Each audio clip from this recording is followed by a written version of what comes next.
تو یہ ایک عجیب سی سچویشن ہے، اور اس کے بعد اب جو آوازیں اس کے بعد اٹھ رہی ہیں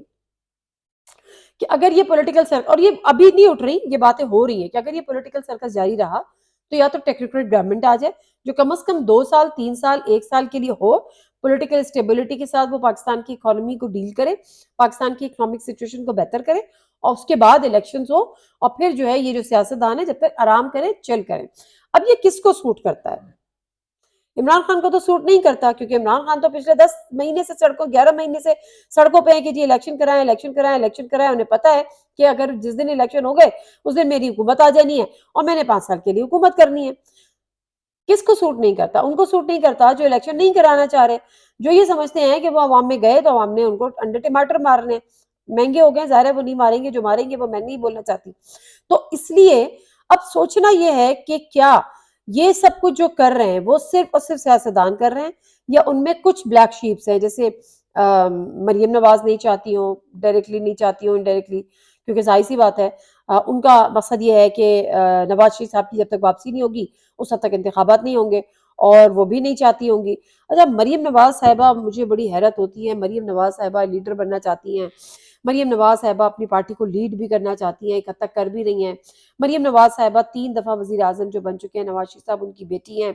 چیف آرگنائزر بن گئی ہیں، پرائم منسٹر کی کینڈیڈیٹ بھی اپنے آپ کو سمجھتی ہیں، اور ذرا ان کی ٹویٹس دیکھیں، کوئی اس اسٹیچر کی ٹویٹس وہ کرتی ہیں۔ میں حیران ہوں کہ کوئی مریم نواز صاحبہ کو ان کی اپنی پارٹی کے اندر مشورہ کیوں نہیں دیتا کہ بی بی ایسا نہ کریں، آپ کو سوٹ نہیں کرتی۔ آپ بلیو کریں، چلیں وہ بحث چھوڑ دیتے ہیں، بہت سارے ایسے لوگ ہیں جس قسم کی ٹویٹ کرتے ہیں، تو میں نے ان کو ڈی ایم پہ جا کے بھی کہا کہ آپ کو اسٹیچر کو سوٹ نہیں کرتی، تو انہوں نے میری بات مانی۔ کبھی عمران خان نے اس طرح سے مریم کے خلاف اس قسم کی زبان یا اس قسم کی ٹویٹس نہیں کی، ڈائریکٹلی نہیں کی کہ ان کو سنانے کے لیے، یا کبھی رسپونڈ نہیں کیا۔ ایک جگہ انہوں نے ضرور لکھا تھا، لیکن ادروائز انہوں نے کبھی اس طرح سے رسپونڈ نہیں کیا۔ نہ میں نے بلاول بھٹو زرداری کے اندر اس قسم کی میچیورٹی دیکھی ہے۔ مجھے سمجھ میں نہیں آتا کہ مریم نواز صاحبہ یا تو کسی کی سنتی نہیں ہے یا ان کو کچھ سناتا نہیں ہے، سنانے سے مطلب ان کو کوئی مشورہ نہیں دیتا۔ وہ جس قسم کی ٹویٹس کرتی ہیں، جس قسم کے ریپلائز کرتی ہیں، رسپونڈ کرتی ہیں، اور لومڑی کی تصویر لگا کے اس کو گیدڑ کہتی ہیں، تو بہرحال یہ ان کی اپنی چوائس ہے۔ اگر وہ سمجھتی ہیں کہ اس سے وہ عوام کے دل میں گھر کریں گی اور ایک میچور پولیٹیشین بن کے ابھریں گی، تو ڈیفینیٹلی ان کی چوائس ہے اور ان کا یہ حق ہے، اور ان کے حق کا ظاہر سی بات ہے ہمیں احترام ہے، لیکن ایک ضروری تھا تو میں نے سوچا یہ بات میں آپ تک پہنچا دوں۔ اب جو معاملہ ہے وہ معاملہ یہ ہے کہ تیسرا ایک اور بڑی امپورٹنٹ چیز ہے، وہ یہ ہے کہ بلاول بھٹو زرداری صاحب نے کہا کہ سیلاب متاثرین سے کیے وعدے اگر پورے نہیں کیے، نہ کرنے کی صورت میں وزارتیں چھوڑنے کا عندیہ دے دیا ہے۔ یہ بڑا دلچسپ بات ہے، مطلب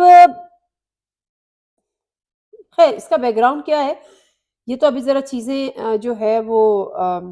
تھوڑی اور انفولڈ ہوں گی، تھوڑی اور کلیئرٹی آئے گی تو پھر ذرا پتہ چلے گا۔ لیکن یہ کہ آپ سیلاب زدگان کے لوگ سوال اٹھا رہے ہیں، آپ جنیوا گئے تھے تو آپ جنیوا میں جا کے آپ نے کیا کیا؟ آپ نے کہا ہمیں 10 ارب مل گئے، تو وہ 10 ارب کہاں گئے؟ اب پاکستان کے جو سمالی حالات ہیں، پاکستان کی جو معاشی حالات ہیں، وہ ہمیں اور آپ کو سب کو پتہ ہے کہ وہ کدھر جا رہے ہیں، اور ایسے میں یہ بات کہنا تو یقیناً کہیں نہ کہیں سے صرف ایک آرم ٹوسٹنگ ہے، اس سے زیادہ تو میں نہیں سمجھتی کہ اس بات کو سیریس لیا جانا چاہیے۔ اور اب جو بہرحال اس سے جو صورتحال ہے وہ انتہائی تشویشناک ہے، تشویشناک اس لحاظ سے کہ ہم انتظار میں ہیں کہ جی اگلے انتخابات ہوں، لیکن اگر یہی پولیٹیکل سرکس لگا رہے گا تو انتخابات تو بہت دور کی بات ہے، پتہ نہیں ملک میں جمہوریت چل بھی سکے گی یا نہیں چل سکے گی۔ اور بڑا اب یہ باتیں ہو رہی ہیں کہ یا تو ملک میں ٹیکنوکریٹ گورنمنٹ آئے گی یا پھر ملک میں مارشل لا آئے گا، اینڈ یو نیور نو، کیونکہ دو چیزیں ہیں، ایک تو یہ کہ ظاہر سی بات ہے جو حالات ہیں وہ ایسی ہیں، دوسری بات یہ کہ پی ایم ایل این کو سوٹ کرتا ہے، پی ایم ایل این کو الیکشن سوٹ نہیں کرتے، اور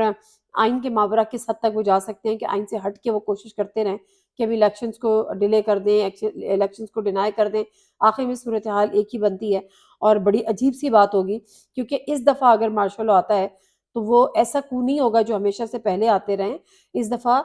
جو اس 13 اتحاد جماعتیں ہیں، جو حکومت کی جماعتیں ہیں، ان کی مرضی سے آئے گا، اور صرف ایک شخص کے خلاف آپ پورے ملک کو داؤ پہ لگانے کو تیار ہیں، لیکن آپ نے اپنی ضد نہیں چھوڑنی کہ وہ آپ نے عوام کی نہیں سننی، عوام کو کسی کھاتے میں نہیں لے کر آنا، اور عمران خان کو نہیں لے کر آنا۔ صرف ایک یہ ون لائنر ہے جس کے پیچھے پوری ہماری جو جو اسٹیک ہولڈرز ہیں نا وہ اس ون لائنر کے پیچھے لگے ہوئے ہیں. میں پولیٹیکل ایلیٹ کی بات کر رہی ہوں، پتہ نہیں کوئی اور کچھ سمجھ لے. تو وہ بہرحال اب دیکھیں آگے آنے والے حالات میں کیا ہوتا ہے. لیکن مجھے ایسا لگ رہا تھا کہ اب حالات اگر الیکشن کی طرف جا رہے ہیں تو کچھ نہ کچھ بہتری ہو جائے گی، لیکن اب جو صورتحال ہے اس میں بہتری تو دور کی بات، بہتری کے کوئی آثار بھی فی الحال نظر نہیں آ رہے. نادر، میں سے کوئی اجازت دیجیے. اللہ حافظ.